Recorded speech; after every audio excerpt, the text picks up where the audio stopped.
На наше състезание ще имаме, нали, от Balkan Grand Prix, ще имаме абсолютно всички категории, които са заедно с мъжката физика, са категориите, които са предпочитани, може. Ами да, особено за първи стъпки в този спорт. От женските категории се вдига много интереса към уелнеса. Като гледам Остак, който се остава си Крис Бъмс е тия идол.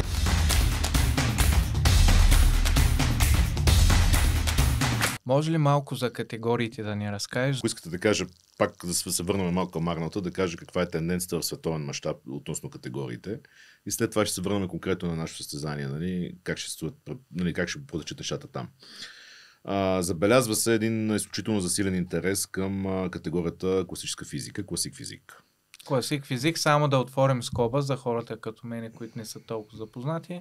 Пример, това е не големите бодибилдери, а Крис Бъмстед, нали, така най-известният може да кажем. Точно така, това са, нали, така да се кажат, имитация на класическите физики от едно време. От едно време, Okay. Говорим за 80-те години, примерно, нали, златната ера на бодибилдинга, където, нали, килограмите са ограничени от ръста. Нали, на определена височина ти можеш да бъдеш определени килограми, не повече. Което само по себе си те ограничава в това да бъдеш прекалено голям, масивен.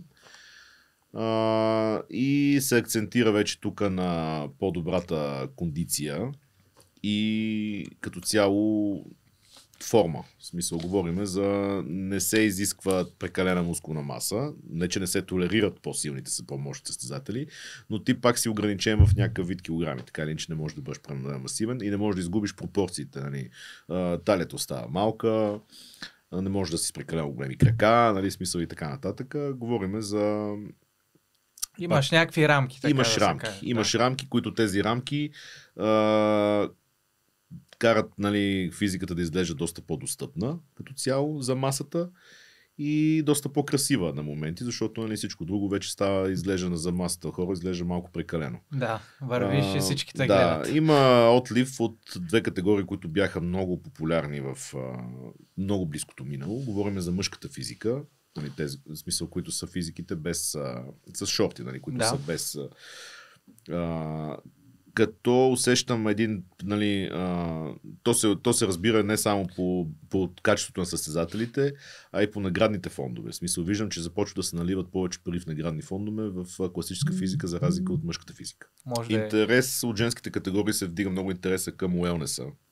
Уелнеса, какво е това? Уелнеса е тези бразилските физики, така да ги кажем. Говорим за повече мускулатура в долната част на тялото, по-изразени, нали, квадрицепси, глутеуси, задни бедра и по-балансирана и малка мускулатура в горната част на тялото. В смисъл, нали, за разлика от бикинито, където се гледа пропорционално развито тяло в двете части, тук се гони един лек дисбаланс дори, нали, долната част да доминира горната част. Но този тип физики са доста атрактивни, между другото, на сцената и са физики, които не можеш да видиш всеки ден в ежедневието си. И се започнаха така доста, нали, много повече добри участнички от тези категории. Има сега и европейки, нали, които са даже, в смисъл, момичето, което спечели в Арнолд в UK, е от Молдова, което не е характерно такъв тип физика за нашите географски ширини. Защото повечето добри състезателки са латиноамериканки, говорим за, нали... Които генетично, нали, са по-развити в долната част. Да, това го имат генетично заложено. Много американки има, които са под латино произход, нали. В Европа са португалки и испанки, нали, тези, които обикновено са повечето доминиращи. Но сега забелязваме и такива единични попадения, нали, смисъл в други части на Европа, които изкарват добри състезателки, където, нали, когато няма този генетичен фактор, там се натиска на повече работа, така да се каже. Значи има как да стане, нали, дори в шоу излиза добри състезателки. Но забелязвам, че има така доста засилен интерес към тази категория. Ново, което е в професионалната лига, е, че от тази година започнаха да се работи с корпоративни спонсори. Какво ще рече това? Спонсор, който не е само за конкретното състезание на местно ниво, ами спонсор, който работи заедно към IFBB Pro лигата. И дава пари, определен смисъл, количество пари, дава за определена категория. Като в тази категория тези пари се разпределят добавят се към наградните фондове на отделните професионални състезания. Примерно да кажем, ако имаш някакъв абсолютен минимум $15,000 награден фонд за Open Bodybuilding, примерно те добавят още $5000, Да. кажем, за първо място. И в наградния фонд става автоматично 20. В смисъл, нали? Така във всяко едно състезание, което имаш през годината за Open Bodybuilding, от корпоративен спонсор, който е на Pro Лигата, се добавят пари към парите, които ще даде конкретния организатор на състезанието и така става още по-голям наградния фонд, още по-атрактивно за състезателите самото състезание. За сега има две категории са така спонсорирани. Едната е Open Bodybuilding, другата е Wellness. Точно въпроса. Open Bodybuilding, това са големите, където няма това ограничения. Където няма ограничения в килограмите. Говорим за конкретните, малко коментирахме Хади Чопан, Самсон Дълда, така нататък. Така че другата, която следващата смисъл, сега, която беше спонсорирана по този начин, е една категория, пак казвам, която обикновено не е с голям награден фонд, но пак явно се опитва да се засили като категория.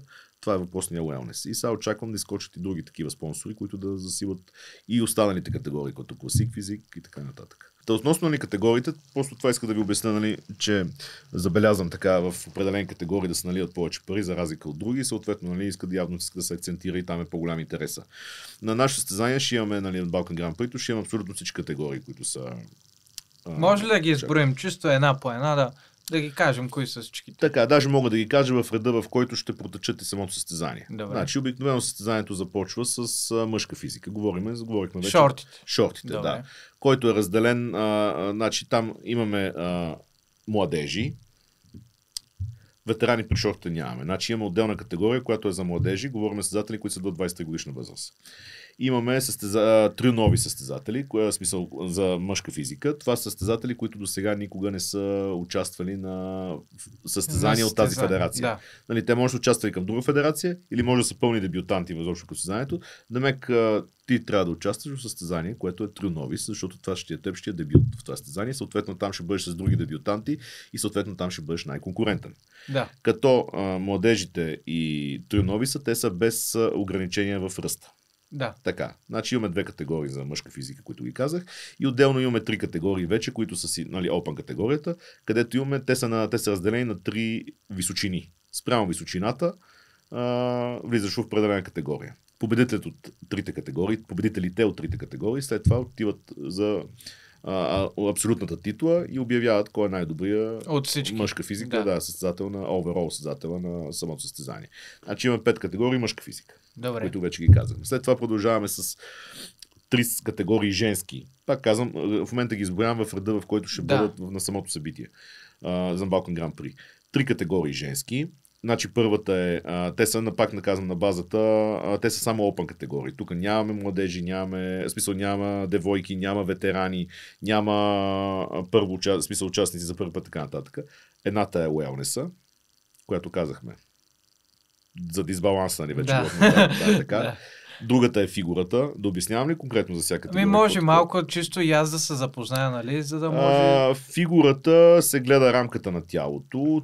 Тук вече, нали, се изиска една по-добра изразена мускулатура, не прекалено голям обем, но много добра кондиция.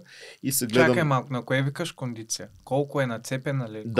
Да кажем кондиция, да кажем процент телесна мазнина. Значи нисък процент телесна мазнина, добре обезводнена, за да могат всички детайли да бъдат по-видими, не прекалено обемна, без доминиращи мускулни групи и с така и добре изразена рамка. Широки рамене, малка талия, развити квадрицепси, така че, нали, погледната да има една хубава хиксообразна форма, в смисъл да има, нали, когато се погледне общо цялата физика. Да. Така, значи, wellness и фигурата са на токчета.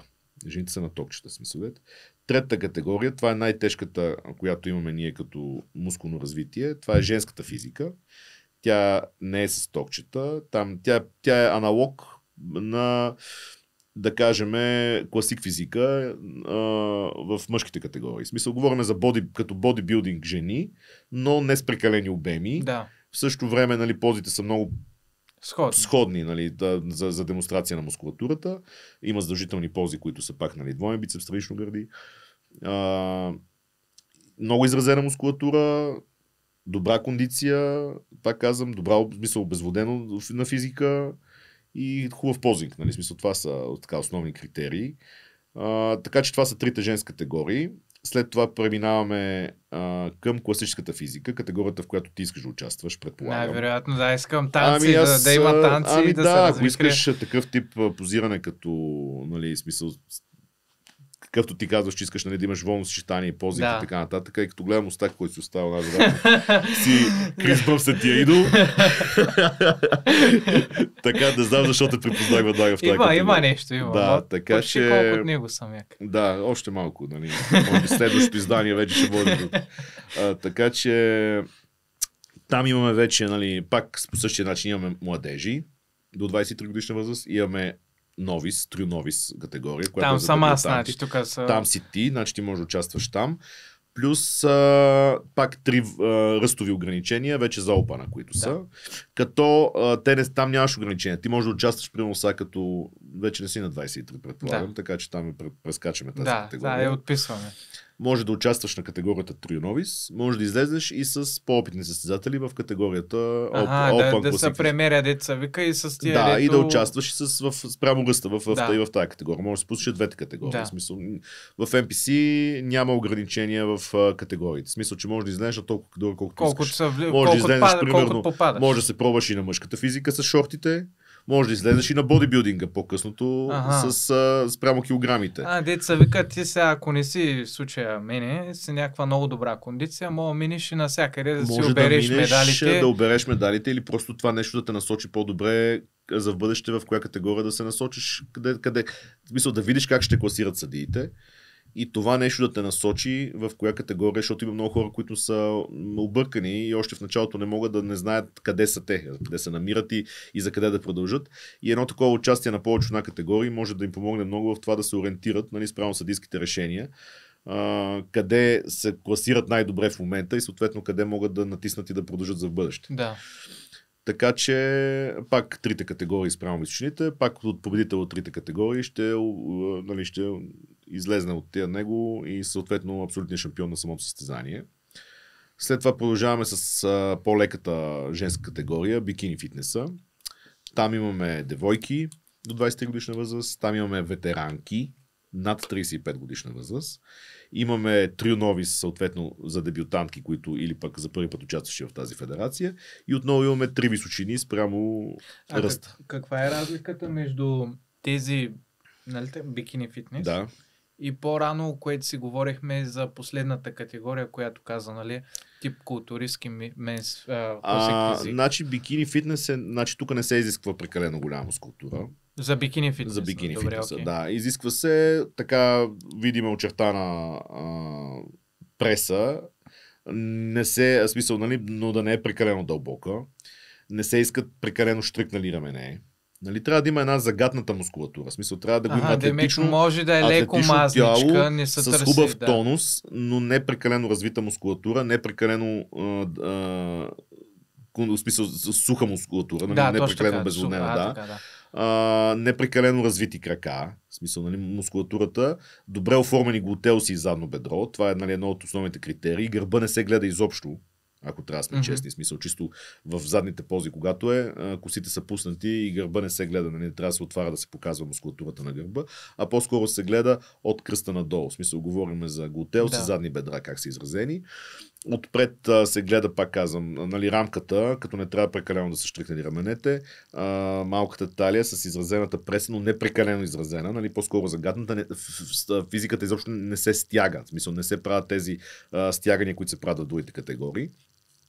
Те са натокчета, така че тази категория е много различна от женската физика. Нали? Тук говорим за... ако трябва да я сравним с някаква сходна мъжка категория, тя по-скоро е като мъжката физика, която е с шортите, нали, така да го кажем. Нали? Чисто като там също не се изисква прекалено натягане и стягане на определени пози. По-скоро демонстрация, нали, един хубав позинг, такъв плавен на цялостната физика. Да покажеш тялото си, нали.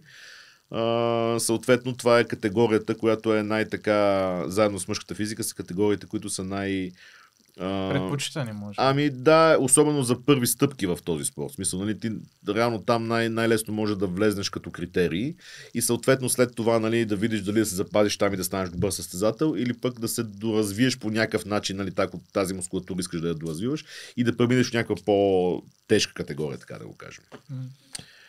Така че тя е най-така женствената категория, нали, казвам смисъл, нали, която пък от своя страна е най-предпочитана за масовия зрител, нали, защото ние като вече малко или много сме се изкривили като интереси професионалисти, като професионалисти, като поглед и нас, нали, много ни харесват вече, нали, по-развитите мускулатури. Нали, нещо, което не сте виждали. Да, но за масовия зрител, тех им идва малко в повече и предпочитат, нали, под този тип плажни тела, така да го кажем, която изглежда, нали, много по-женствена, нали, много по... Секс. Да, и нали, по-постижима за масовите трениращи, така да го кажем. И последната категория, нали, това вече е бодибилдинга, която тя е комбинацията, принцип, на състезанието, като там вече имаме пак младежи до 23 годишна възраст, ветерани имаме 40 плюс и ветерани имаме 50 плюс. Имаме две категории за ветерани в тази категория, в бодибилдинга. И имаме отново трио новис, говорим за дебютантите, които са по принцип или за първи път в тази федерация. И съответно спрямо килограмите имаме до 70 кг, до 80 кг, до 90 кг, до 100 кг, до 102 кг и супер хевилейта, която е тежка категория, над 122 кг плюс. Значи имаме 5 категории, от които 5 категории, после след това отново победителите в тези категории се сравняват и се определя абсолютния оверол шампиона на цялото състезание.